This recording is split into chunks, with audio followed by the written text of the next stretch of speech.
Do it. Let's do it. Well, shout out to everybody that's in here. My boy Phil, I see you, brother. Appreciate you. Episode 19. Crazy that we're already 19 episodes in right now. We are going to be going over week 7. Is it week 8 college football? It's crazy how fast this is moving. But I'm enjoying it. I'm ready for this slate. We got some good games on. We got one matchup on tonight. We got some on Friday, tomorrow, and then a lot on Saturday. Knock, you got anything to kick us off with before I start? No, I wanted you to pretty much bring us in by talking about Pitt a little bit, if that's all right with you. And I wanted to hear your voice on. Absolutely. Absolutely. So, one of the things I want to talk about, and it's a big, big thing right now, mostly on Twitter. We don't really indulge ourselves in the NFL and stuff like that. But I had to step in and say something. I'm seeing Pitt receive all this hate for the field and what's going on at Acrisure Stadium. I don't think people understand. The Steelers do not own Acrisure Stadium. Pitt does not own Acrisure Stadium. That is a part of Allegheny County. So they have their own ground crew right now. A lot of people saying Pitt needs to move off of Acrisure Stadium, off of North Shore, build something in Oakland. Point us to where, bro? Where can you build a stadium that's going to hold 35, 40, 50,000 people in that small little vicinity and create parking? You got guys talking about like it's the Steeler holy ground, this, that, and a third. Without the University of Pittsburgh, that stadium was not getting built. You could go Google that. You could go look at it. They had to come together and also fund that. They pay the bills to play there, just like the Steelers pay the bills to play there. Big Ben, you don't want Pitt playing there? Point us to somewhere in Swickley. Where do you want us to go? The Hill District? Bro, I'm telling you, it's just so annoying. You got people that Tone Diggs, who's big on the Pat McAfee show, he's talking about, oh, Pitt only, has 20,000 people that goes to the games anyways. If you pull up the stat, Pitt is in the top half of the ACC with attendance. It's over 50,000. And a lot of people don't want to believe that. Another thing that is very misleading, the way that the games are set up on ESPN, where they show it from, is directly pointing to the away side. So obviously, there's not going to be as many fans on that side. If you switch it around and you show Pitt's side of the ball, you're going to see that whole lower bowl and even the majority of the half is pretty filled up. So that's at least 40,000 people right there. And then you skirt it around with the student section and stuff like that. I just think that the hate is very, very unwarranted. You got the University of Temple. They share a field, a grass field with the Philadelphia Eagles.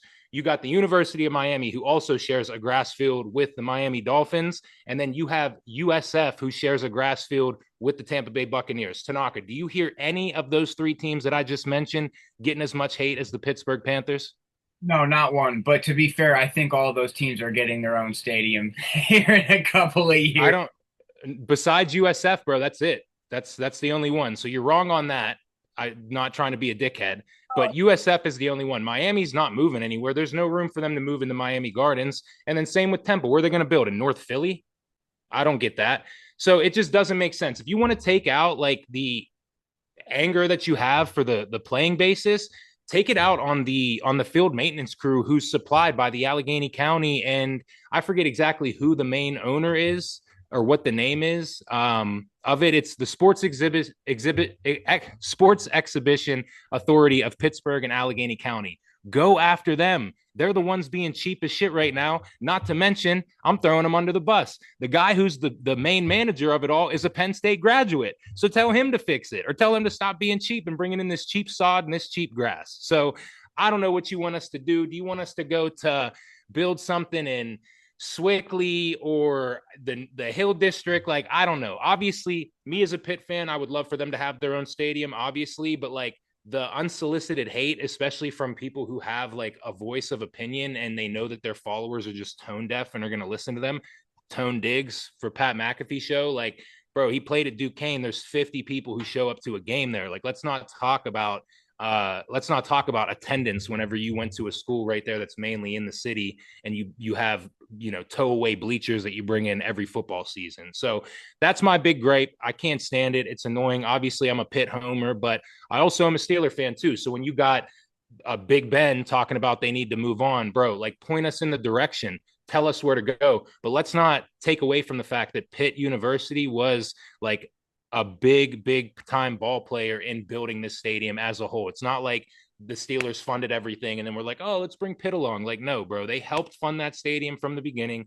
They pay their dues just like it. And guess what? They didn't even play in Pittsburgh the day before that game where everybody's talking about this grass. So I know I rambled a lot there, but I just had to talk about it. I think it's very, very unfair. And I would do the same if it was for, the other schools that I mentioned as well, too. So maybe it's just me, but I kept seeing that on my timeline and I had to say something about it.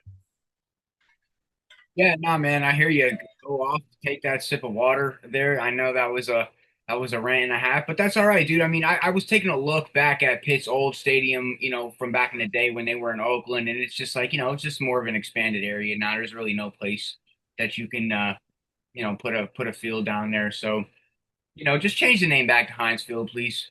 That's I, Yeah, I'm with you. I'm with you on that. And it's like a double-edged sword too, because it's like I do wish that they kept Pitt Stadium, but at the same time, I do love the Peterson Event Center. That's now where the old Pitt Stadium is at. And more recent, I guess not recent years, but from the mid 2000s until 2000 and probably 14, 15, like Pitt was majority like a basketball school. So I could understand why, they did that. But again, if you think it's so easy, point us to where to build the stadium. We'll go anywhere. South Side slopes. We'll go down to Upper St. Clair. Tell us wherever the hell you want it. Just have a plan. Don't have your blinders on because you're a Steeler fan and you're also a West Virginia and Penn State fan and just want to throw shade at Pitt, the best team in Pennsylvania right now. So fair. that I digress. I digress. Knock, why don't you kick us off with your first game of the week? Obviously, for those of you guys who are watching in here who don't tune in all the time, we're going to be going over our games to watch. So we usually pick 3 games a piece, and then we go over some quick hitters. So, Knock, I'll let you go ahead and start us off here with your games. I wanted to shout out the chat real quick. I see they're getting active. Cam, go somewhere. All right, we'll kick it off with Georgia Tech Duke. This is a toss-up. Ball. The spread's at 1.5. The over/under is at 60.5 points. There's going to be a slight trend that you see from me today, bro, and it's honestly a trend that we see weekly. It's just there's so many quarterbacks, so many good quarterbacks in college football, and so many names. And it starts with Haynes King. Georgia Tech is 6-0. This guy's underwhelming throwing the ball, even though he's a good thrower of the football. Only 971 yards and 4 touchdowns through the air. He really does most of his damage through the ground. He's got 440 yards through the ground and 9 scores. So when it comes to the red zone, Georgia Tech likes to run the football, and they are typically a running football team. He by himself is fourth in the ACC in rushing. While on the other side, Duke, Darian Mensah, another good quarterback. He leads the ACC in passing yards, 167.3 passer rating, 1,800 passing yards, 15 touchdowns, and just a mere 2 interceptions. Duke, they average 467 yards of offense, 330 through the air, 130 plus on the ground. And while their defense has only given up 730 yards or 40 yards rushing, so that's going to be a positive for them at home when they're playing Georgia Tech. It's going to force Haynes King to take some shots down the field. Duke's pass defense is their Achilles heel. They do give up some plays downfield, some shots deep. I'm not really too comfortable with their defensive backs. However, their front seven is very tough. They have multiple linebackers who are great at tackling. With that being said, I'm going to keep this one pretty short. I'm going to take Duke, the home team here. Tech is good at football, but right now Duke is as well. Georgia Tech is ranked 10th in the nation. Coming in, they are on the road 6-0. So Duke and the fans at Wallace Wade Stadium, I think they're going to be storming. You can hear me? We good? You cut out there for just a quick second. Yeah, yep.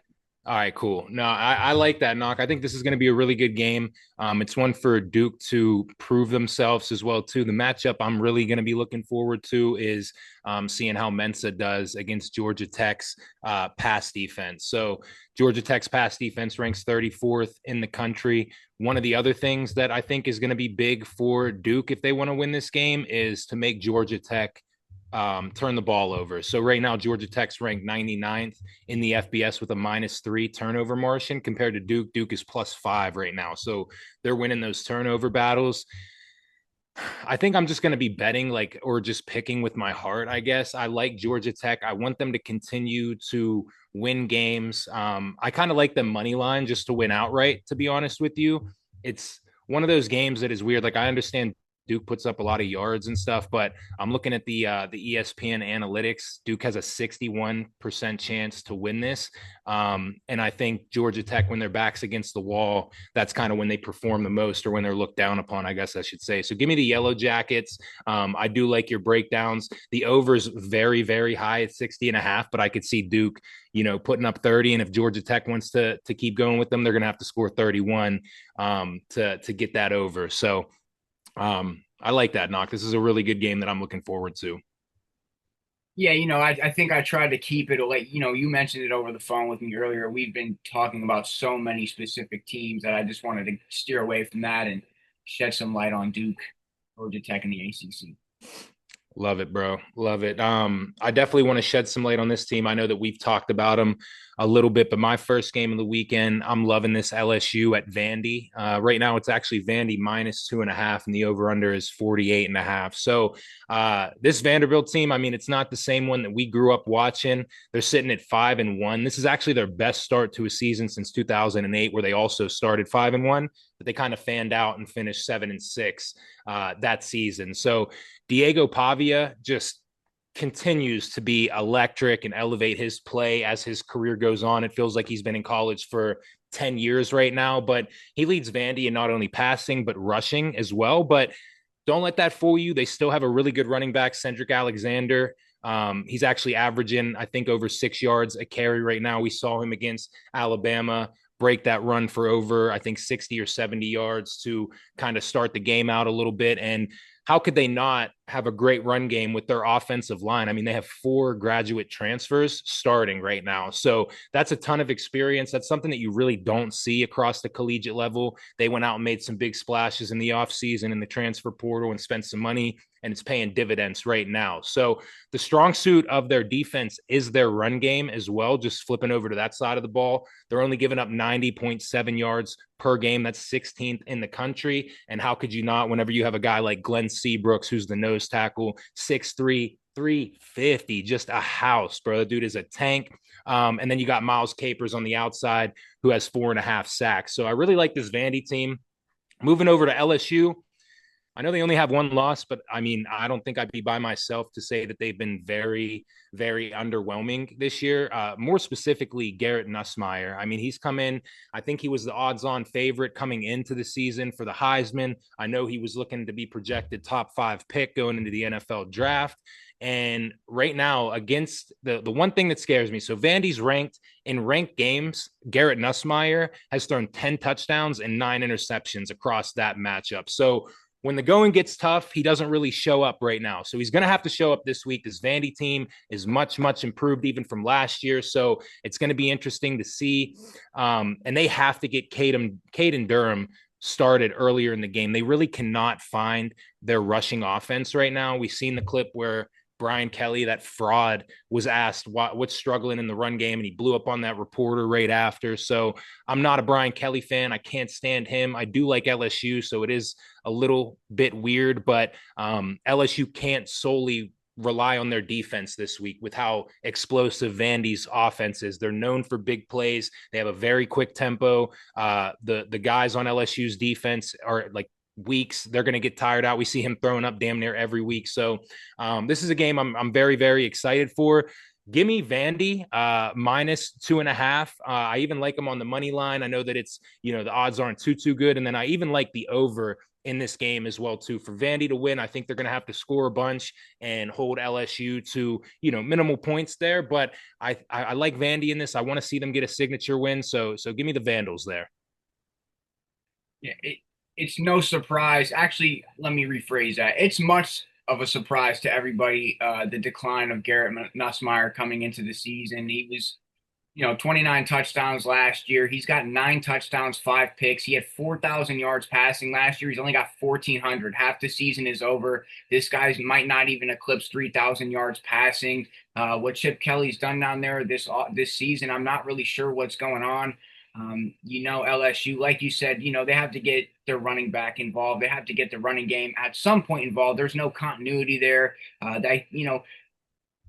Preseason hype is a crazy thing, man, because in college you can have one season and you be all the rage, or in Arch Manning's case, didn't even play and be all the rage. So this guy's just kind of looking like a one-hit wonder to me, and I'm not really too crazy about Vanderbilt's wide receivers. If I could switch it over there, Eli Stowers is their best player on offense, just other than Diego Pavia, and he's been underwhelming the last couple of weeks. He scored 2 weeks ago, but he didn't score last week. I think he only had like 3 receptions for 30 some odd yards versus Alabama.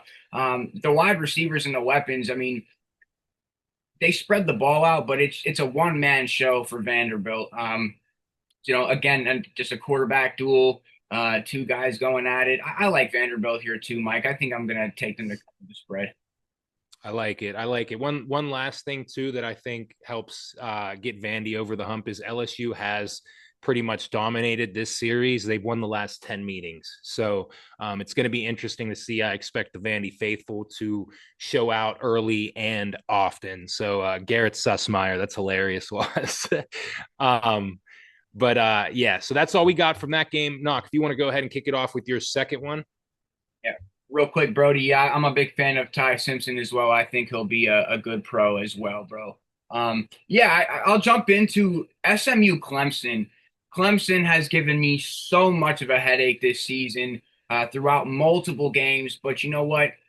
Here we are, another week, another game, and another quarterback duel that I love to pick so much. Cade Klubnik versus Kevin Jennings, an evenly matched game on the offensive side of the ball. Cade Klubnik started off the season slow, but he and the Tigers have picked up the pace offensively over the last 2 weeks. He's got 1,500 yards, 11 touchdowns, 5 picks on the year, couple of scores on the ground.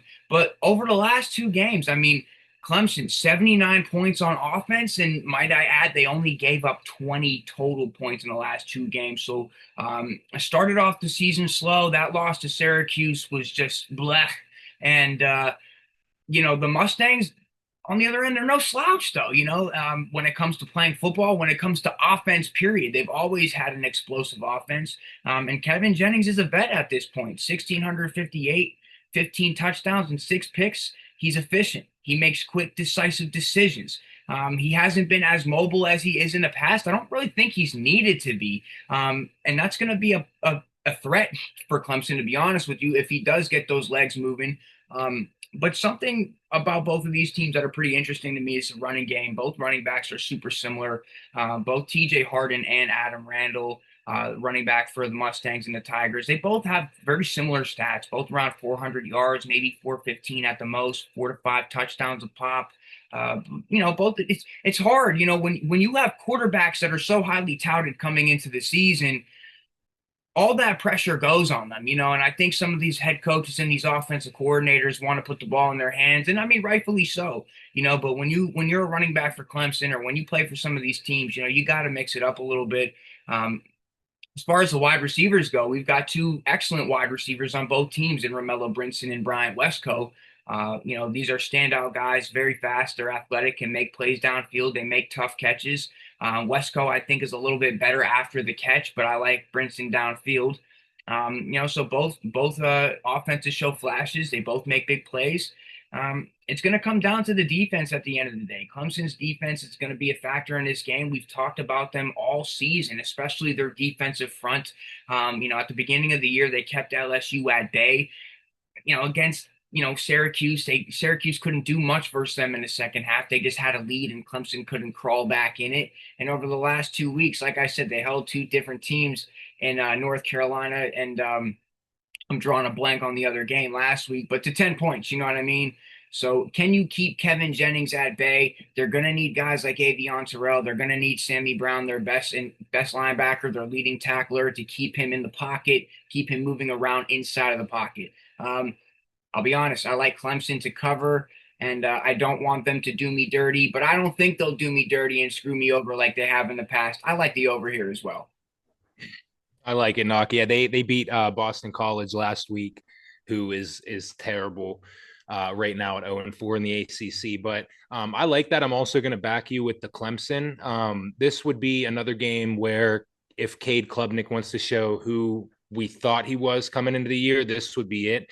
SMU's passing defense has given up over 316 yards per game. That ranks them 135th, which is damn near towards the bottom of the rankings there.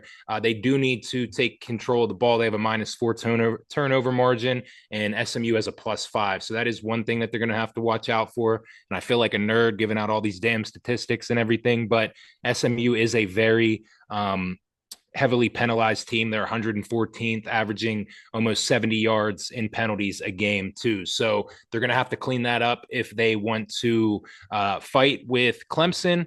Waz, shout out to you. I know you're probably still in here. Big fan of Cade Klubnik. Psych. I'm not a big fan of him either, but I do think that he is going to be the better quarterback in this game. SMU has let me down. Even in their win against Stanford last week, they looked very sluggish. Just not the same SMU team that, made the playoffs last year. So give me the Tigers as well. Go Tigers. Go Tigers. Shout out Coach O. This game that I got going on, this is more for the sickos, I believe. I don't think a lot of people are like looking at this game and be like, oh, I'll tune in for that. But give me UNLV versus Boise State. Boise State -12.5, over under 63.5. Let's start off with UNLV right now. They do have one of the best and most explosive offenses in the country, ranking in the top 32 in basically every category besides passing yards. Anthony Calandra, the UVA transfer at quarterback, has been great for them, though. He's thrown for over 1,400 yards, 10 touchdowns, 3 interceptions. And he's also second on the team in rushing behind a stud running back, Jaden Thomas. He has 577 yards on 72 carries, which is crazy, and 6 touchdowns. 2 guys that I really like, and I'm going to be a little bit biased here for the Rebels on the outside for wide receivers, 2 former Pitt Panthers in Jaden Bradley and Day Reynolds, who have big play abilities. Now let's switch over to their defensive side. I'm not shitting you when I say that this defense is god awful. Like, terrible. No joke. One of the worst in college right now. Just sit back for a second, hold onto your chair, and listen to these statistics right now. So overall, they're giving up 445 yards per game. That's 125th in the country. Passing, 255.2. That's 118th. Rushing, 189.8. That's 123rd. And they're giving up 30 points per game. That is 108th in the country. They stink. Terrible. I don't understand how they are that bad. And yet they're 6-0, which is crazy. They have had 2 come from behind wins. They had to come back a couple of times against Air Force last week, and then Miami of Ohio, which is a crazy game. They traveled across country and got down, I think in the blink of an eye, it was 24-7. They came back and won that game. However, I will say they somehow do create turnovers. They have 14 takeaways on the season. So that's going to be something that's going to be big for them if they want to march into Boise, Idaho on that blue turf and beat Boise. So starting off with Boise, let's switch over to them a little bit. They got off to a terrible start this season, right? They had high expectations to make the at-large for playoffs, and before you know it, they were out of playoff contention within the first game. They lost to USF. They didn't look good at all, but they have bounced back a little bit. They're 4-2. Their other loss came from a very good Notre Dame squad. So like UNLV, their offense has put up great numbers. They do rank top 35 in all categories except for scoring, where they're 44th. They're led by junior at quarterback. I forget his name. I don't have it written down here. I have it. I forgot. So excuse me on that. I must have messed that up with the quarterback. Maddox, I think Madison or something like that. Madsen. He has 1,500 yards passing, 11 touchdowns, 5 picks. Got to watch those turnovers right now. They still do rely heavily on the run with Dylan Riley. He's basically their primary back right now, but he does share carries with Gaines and Sherrod as well too. So they have like a 1-2 with a little bit of a 3-punch in there.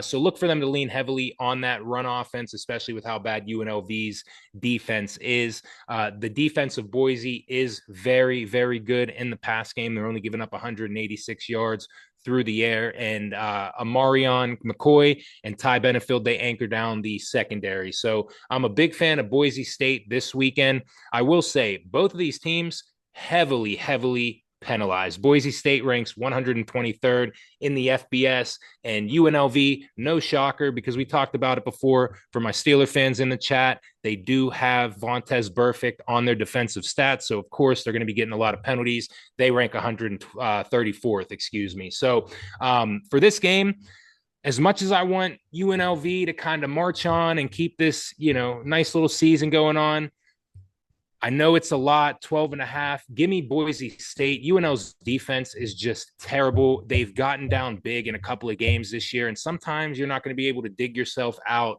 of these holes, that you lie yourself in. So give me Boise State. I do like the under a little bit in this game, even though both teams do tend to score. I think Boise is going to rely heavily on the run, control the clock, and keep this game low scoring. I am absolutely right with you there. UNLV is like little brother to Boise State. Boise State just kicks the living shit out of them. They smack them around typically almost every time they play. And something interesting about Boise State, they've got three wide receivers with over 200 yards. They've got Latrell Caples, Chris Marshall, and Ben Ford. It's going to pose a threat to such a terrible defense. I mean, like you said, what would they give up, like 38 or 35 to Idaho State? You know what I mean? And shout out, Mm-hmm.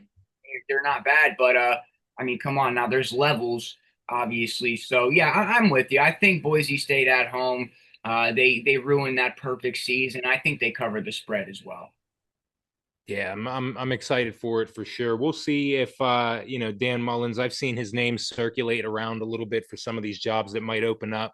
But yeah, Grant King Tut for sure. Reynolds is a baller. Was definitely underutilized at Pitt. I think that was one of the reasons, unfortunately, why he transferred. But I mean, the dude's a baller. He's a former 4-star. Went to Florida. Found himself at Pitt. Couldn't really make a home of it there, and now it seems like he's found one at UNLV. So I'm interested to see how he does against Boise State, but like we both said, give us the ponies. Ponies. Ponies. All right, Knock, kick us off with your last big game breakdown. This is a little weird. It's an interesting one because the line to me is just a little shady. Missouri at Auburn. Spreads at 1.5. It's a toss-up ball game with the over/under at 43.5, which is quite low. Listen, Bo Prabula in his last game versus Alabama, 16 to 28, buck 67, two touchdowns, those late interceptions there, 11 carries, 61 yards. Mike, so far in the two games that I've picked, and now the third, another trend. It's the same trend. Quarterbacks. Okay. Two quarterbacks, Bo Prabula actually matches up better against Jackson Arnold, if I'm not, if that makes sense. In other words, he can throw the ball better and he can run the ball just as well. I like this kid, but I like this matchup as well. Listen, Jackson Arnold hasn't shown many signs of growth this year. But when your offensive line has given up 21 sacks to date, second most in all of college football, there's really not much that any quarterback could do in that situation, if I'm not mistaken, or maybe I've just been watching the game wrong my whole life. I've stated this before. Auburn has the talent. They've got the running game. Jeremiah Cobb is a stud. Cam Coleman, Eric Singleton. These guys are breakout, standout players. They have to find a way to get their offense going. At some point, it's got to click. It's got to click, and I think that this will be the game, too. I think this will be a higher scoring affair than 43.5. It's just the disrespect I feel like to Auburn's offense. However, they're showing a little bit of love to their defense as well. Missouri, going into Auburn is not an easy task, especially in the middle of the season, conference matchup. Missouri showed a lot of fight last week in a tough loss, but Bo is still young. He still hasn't played all of those major games, I'd say, important games of importance, if you will. So Missouri's a well-coached team, and they're also a little bit more disciplined than Auburn. I'm sure a lot of people are going to ride with the black and gold, but I'm all War Eagle money line over here, baby. And you know what? I'm also on the over on this one, 43.5. That's no way. There's going to be an offensive affair out there. I think Auburn finally gets some continuity going there. Yeah, I'm gonna go against you. Shout out to Waz and Bo we trust. I'm gonna go with the Tigers as well too. Um, I feel just feel so bad for Auburn. I think they got to be the most apologized team from their conference. It seems like every week the officials are coming out and being like, "Yeah, we fucked up. The calls went against you. Like, I apologize." But I think that Missouri is just flat out a better team, especially defensively. I mean, you look at the guy Damon Wilson, the second, the transfer from UGA this year. He was a big pickup. He has 5.5 sacks. He's playing very, very well. And I mean, not only that, their defensive rankings are crazy. Their lowest defensive ranking is 17th in the nation at scoring, and they're holding people to 16.7. They looked pretty good against Alabama. I think their offense kind of failed them in that game, and I think they're going to be looking for revenge to kind of get back on the right side of the media and the fan base and stuff like that, and prove that they could get it going. As far as like the sack totals and everything like that, I do think it is a lot of a letdown on the offensive line, but I also think that Jackson Arnold does hold on to the ball a lot too. So that puts your offensive line in a kind of like a gauge, like how many seconds do you have or something like that. If we could get some statistics to back that up. But just from some of the games that I've watched, I've seen him hold on to the ball a lot, which doesn't help out your offensive line, but they do have to be better. I mean, he doesn't even have 1,000 yards passing right now. So it's either a mix of he's just getting hit early and often, or the wide receivers aren't getting open. And I think it's going to be more of the same this week. Missouri's front four they're nasty. So I think they're going to get after him. I like that. Yeah, makes sense. Makes sense. But Yeah. home team, baby. Look at Huh? and No, I don't think they'll get it. We'll see. I mean, I think Hugh Freeze is on his way out the door. We'll see if the guys change around their playing style for him and try to bounce back. But I don't know. He looked like a deer in the headlights last week against Georgia in that second half. So I think that's enough of that. We will move on to my last game here. A game that I really like watching each year. The hatred between these teams are they're just fantastic. I'm talking about Utah traveling on the road to BYU, the Holy War. We got the Mormons versus some Mormons, but religiously open in Utah. So I think it's going to be a great game here. Right now, it's Utah -3.5 over under 49.5. Utah is coming off a very, very big game against Arizona State. I know Arizona State was without their starting quarterback and Sam Levitt, but they look good in every aspect of football except for passing. They didn't really have to rely on that knock. I know you were talking about that a little this week, but right now they're averaging 450 yards of total offense with 248 coming on the ground. That has them ranked 8th in the country.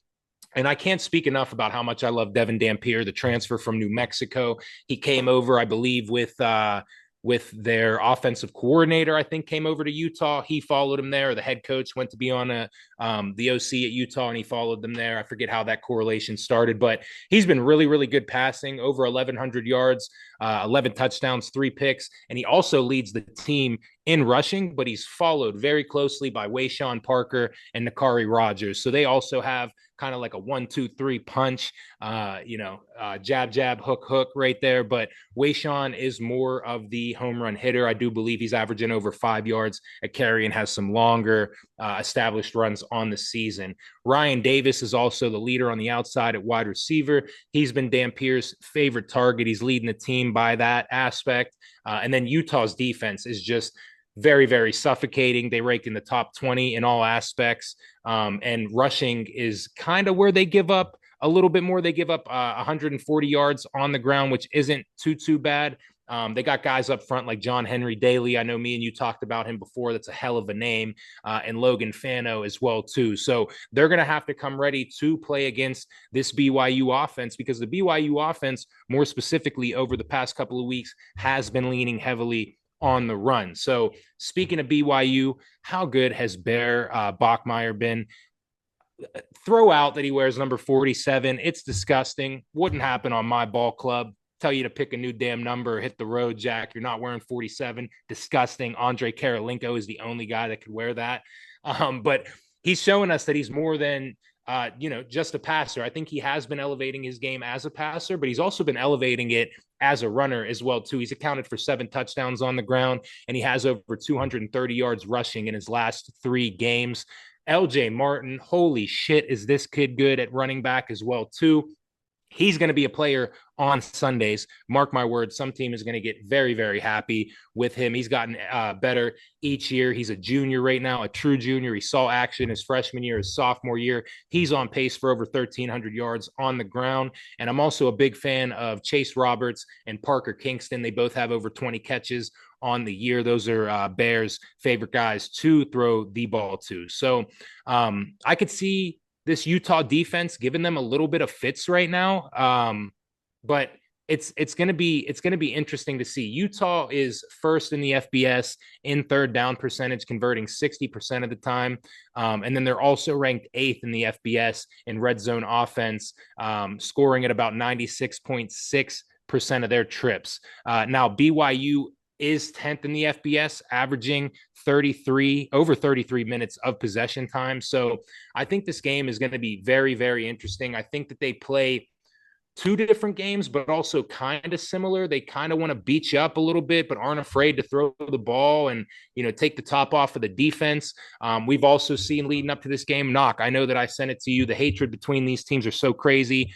Utah or a BYU fan was making threats. He ended up getting arrested for the threats that he was making leading up to the game. But I'm going to step out of my comfort zone here right now. Okay, Knock?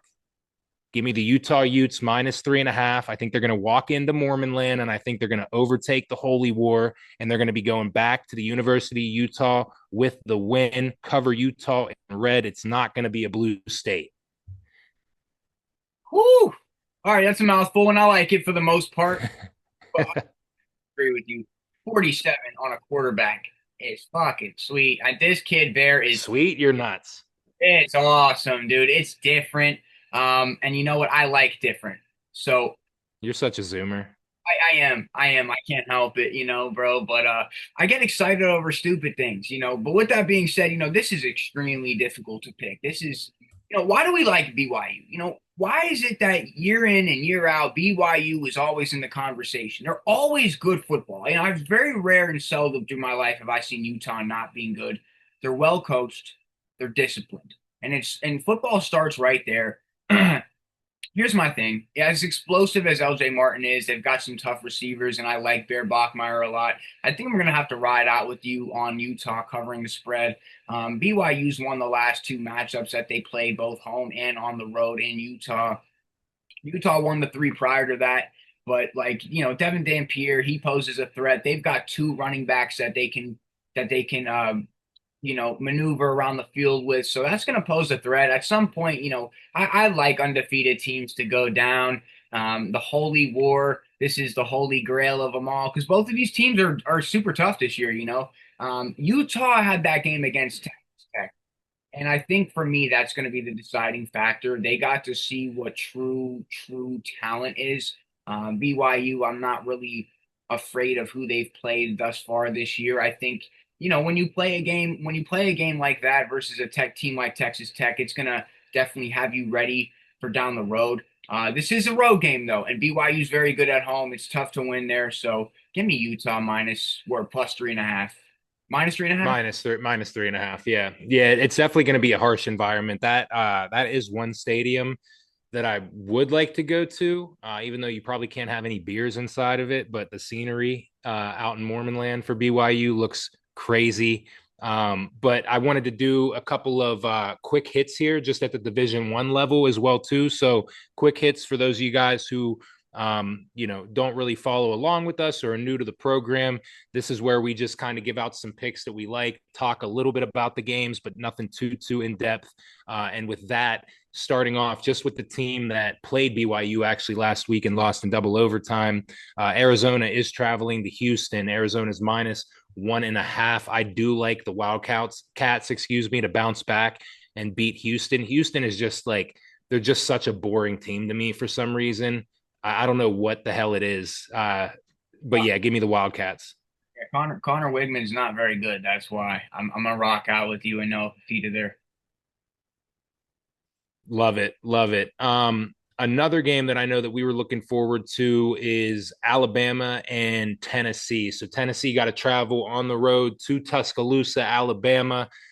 I'll tell you what, it's like a tale of two teams right here. I feel like I think Alabama has really, really bounced back from that opening loss to Florida State. They've looked so good. We've seen the chat talk about it a little bit, but Ty Simpson has been fantastic. That dude does not turn the ball over. He makes smart decisions. Tennessee has had a couple of shaky games, really, just overall as a team the past couple of weeks. Now, I can see them winning this game, but I'm on the Alabama Tide for this one. Roll Tide. I think that they could cover the 7.5. And the over 59.5 scares me a little bit. I think if Tennessee is going to win, that over is going to hit, but I could see it not with how Alabama plays football. Yeah, Tennessee's super talented as a team. I am going to take them to cover. I've got it at 8.5 from what I'm looking at. So the line is going to fluctuate from 7 to 8. If it's at 8.5, I'm taking Tennessee. Alabama's covered in their last 4 games and pushed in their last game versus Missouri. I'm a trend not setter. I'm a trend ender. I'm like Andy to destroy shit. So that's what we're gonna do. I'm gonna ride out with Tennessee. I think Joey Aguilar's a serviceable quarterback. He's been very good this year. Bama's defense, we've said it probably about 5 to 9 times since they lost. The defense is back. That's cool though. Give me Tennessee. Give me Tennessee first half at the very least. Okay. All right. I like it. I like it. And then the last game that we kind of wanted to talk over real quick is going to be USC traveling to Notre Dame to take on the Fighting Irish, a rivalry renewed. They have a lot of hatred for each other. They've given us some really, really great games, especially in the past. The one that I'm more familiar with was the Matt Leinart, Reggie Bush era, where Matt Leinart got pushed across the goal line and they won with like 2 seconds left. So I do like this. I really think that Notre Dame has kind of found their stride a little bit right now. So their back is against the wall. They have to essentially win out for them to have a chance at the playoff. And I think they're going to do just that. Their defense is kind of turning a block there. They're finding out who they really are. CJ Carr has looked really, really good as the games go on. So give me the Irish. I think this is just USC made me look dumb last week. I don't think that they do it again this week. As soon as they start getting that number right by them and they're ranked 20th, I feel like that's when they fold the most. Give me the Irish minus 9.5 because they just played a running team in Michigan. Well, they're going to play a running team in Notre Dame with a quarterback that can actually throw and some stud receivers in Jaden Greathouse. So give me Notre Dame to cover the spread. Jaden Maava has been awesome. That running game, they played well last week, but to me, it's a lock for 9.5. Anytime I say that, I get screwed. So I like 9.5 though. I like it. I like it. Not a game that we're going to talk about here. I just saw it and it kind of caught my eye. Florida State has to travel to Stanford this weekend for a 10:30 p.m. West Coast kickoff. So that's going to be interesting to see. FSU is minus 18.5. I could see Stanford maybe keeping it a little bit close. I feel like Florida State's down in the dumps right now, so it's going to be interesting to see. Give me Stanford on the freaking money line. Listen to this, dude. It's funny because I'm scrolling through my games and I'm like, damn, which games do I want to pick? And it crossed my eye. And for a moment, I'm like, you know what? I might take this. I can tell you one thing. What I saw from Florida State last week was bad. Uh, their offense was, they scored a couple points, but their offense wasn't really as existent. I think you told me, they didn't really throw the ball there that much. Stanford stinks, okay? And I know people are like, well, why would you tell us that? Da, da, da? Stanford's going to cover that 17.5, all right? They are going to be fired up. They love Coach Frank Reich. They're going to play for him. You know, uh, I keep bringing up Stanford. I don't know why. It's the Colt fan in me. Andrew, I'm telling you, man, it's going to be a weird game. They have to not only travel across the country, but they're playing that game super late. Well, it's 10 o'clock Eastern time, but it's 7:30, whatever over there. But Give me Stanford to cover the spread. And if you got a couple dollars, sprinkle that on the parlay. Stanford money line. Let's do it and let's have a great weekend. I love it. Yeah. And Florida State has had some players out too. They were missing a lot against Pitt. So it's going to be interesting to see if they get them back. One specifically is going to be Deuce Robinson, who's their best player by far on offense. So if they don't have him back, I think Stanford has a really, really good chance to knock off Florida State and get Mike Norvell the hell out of Tallahassee. So, Knock, I know that you had, I have a couple as well too, just to highlight, but I know you had a Division II game that you wanted to talk about as well. Oh yeah, yeah. I've got a couple as a matter of fact. Kutztown, PA. Just clap it up. Shout it out. Shout out Kutztown. Ranked third in Division II football. Quick little note, they've only given up 38 points all season. That is insane. They play Millersville for homecoming this weekend at Andre Stadium. Yes, former NFL Hall of Famer Andre Reed is a Kutztown alumni, which is pretty sweet. And before I get back to you, Mike, I want to highlight another Division II program that most people probably haven't heard of before. Colorado State Pueblo. Yes, you heard me. Colorado State at Pueblo, ranked 10th in Division II football, the Thundercats, Mike, and they play in the Thunderdome. It's a small stadium, huge track around it, nothing but desert surrounding the field. It's awesome. I want to go to Colorado State Pueblo. Pueblo, shout out the Thundercats. I think is that the stadium where they pull up in like their trucks and watch it, like because there's not that many seatings. Like, is that what you're talking about? Stadium, so that's I didn't hear about that. That's plausible though. I'll have to take Let me see. I want to take a look real quick. Sorry guys, I know this is bad podcasting and everything like that, but um if not, it's some other school. No, no, no. I don't think so. It's actually a school I believe that's out in one of the Dakotas. That's a D2, but it's like the stadium's so small and it's so close to the parking lot. People pull up in their trucks to watch the game. But yeah, shout out to Kutztown.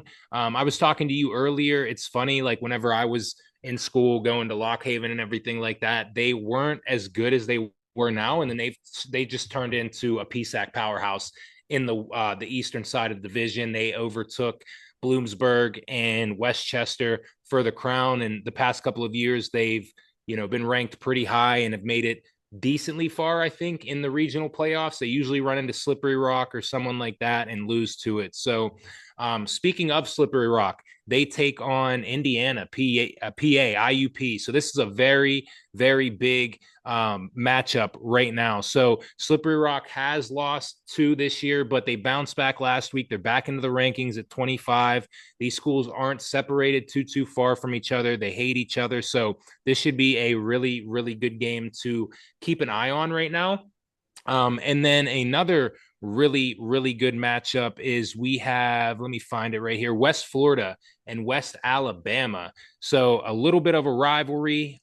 West Florida is ranked number 3 in the country at 6-0, and West Alabama is ranked 8th in the country at 5-0. So this should be a really, really good game to watch out for. I know I'll be following for it, but I wanted to make sure I highlighted those 2 games right there. If you guys, are interested in the smaller schools, usually you could find the feeds if you go to their website or their Twitter page. They usually tweet it out. And then just one more as well, too. Fort Hays State is taking on Northwest Missouri State. Northwest Missouri State, I think at one point in Division II, I want to say from 2015 to 17, they won 3 national championships in a row. So they used to be a powerhouse. They're kind of making their way back up to it. Sick uniforms, sick color waves. I really, really like them as well, too. So I had to give them a little bit of a shout out. Yeah, and one last one for me, bro. I want to highlight them from week 0 and week 1. The Roanoke College Maroons in Virginia. We didn't forget about you guys.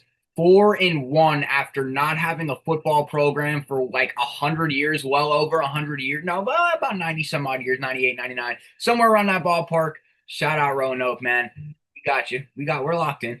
Yeah, shout out Roanoke, and it made me think of it as well too. Shout out our boys at University of Texas Rio Grande as well too. They're still rolling right now. I do believe they had an off week last week or this week. They have an off week. I can't remember. I was looking up with that, but I don't have it pulled up to talk too much about that. But yeah, knock anything else. I do believe that in Division 3, there's a little bit of a decent game this week with University of Wisconsin lacrosse taking on University of Wisconsin Platteville. I believe I'm correct in that, right? It's number 4 in the country versus number 14.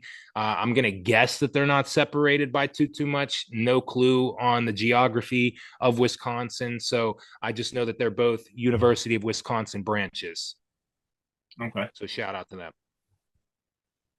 Oh, nah, man. Honestly, as we football season will be coming to an end here soon. At some point, we're going to transition into basketball. We'll keep University of Texas Rio Grande in mind as they have a. Which Go ahead. they have one of the best names in college basketball. Have you seen that?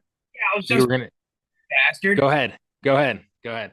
Mike's always right. Yes, shout out always right, which is what my friend Mike is.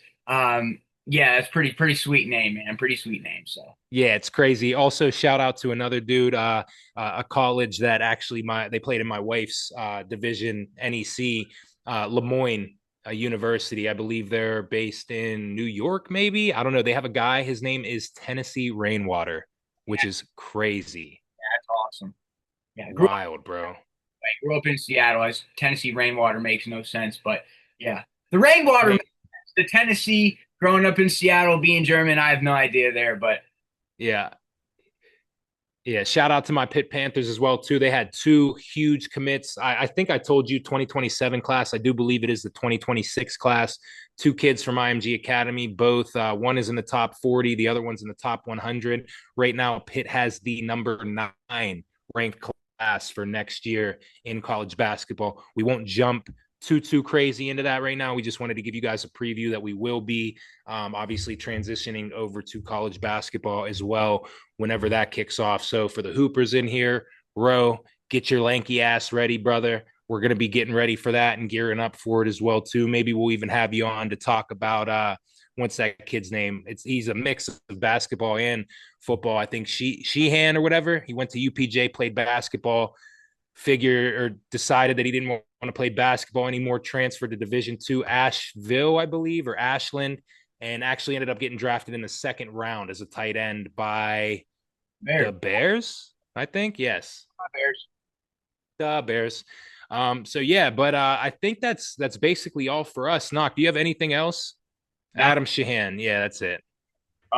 yeah, I'm all Adam Shaheen. I'm all good, man. Shout out to the chat. I want to highlight my buddy Cam. Who said, I'm taking the spread on the Trojans, but taking McCourt with the money line. That's pretty funny right there. I don't know. I don't know if that's safe. I wouldn't give Johnstown any kind of spread for any. Ugh. Just betting on the bleachers. So first touchdown against the Steelers, Row wants to know before we get that on out of here. First touchdown against the Steelers. Ro, go fuck yourself, brother. It's going to be Jalen Warren scoring the first touchdown as he runs through that terrible Cincinnati defense. Yeah, Brady, any bets do we like for Thursday night? I think Mike and I both are on Jalen Warren anytime touchdown. Yeah. First touchdowns are a little bit tricky, Ro. I won't lie. I don't really like putting money on that just because it's you might as well take someone with crazy odds like Darnell Washington or something like that. You might as well, and then sprinkle some shit on Jalen. Um, had his first full. Wait, Adam had his first full. LOL. Oh, yeah. Is he even still in the league right now? No, I don't think so. Give me Aaron Rodgers to throw for whatever his odds are. They're playing in the Unk Bowl tonight with him and Joe Flacco. So give me A Rod. Give me A Rod and his over props. But I think that go ahead, knock. Money line. Screw it. Bengals money line. Yeah, I just want to see your face.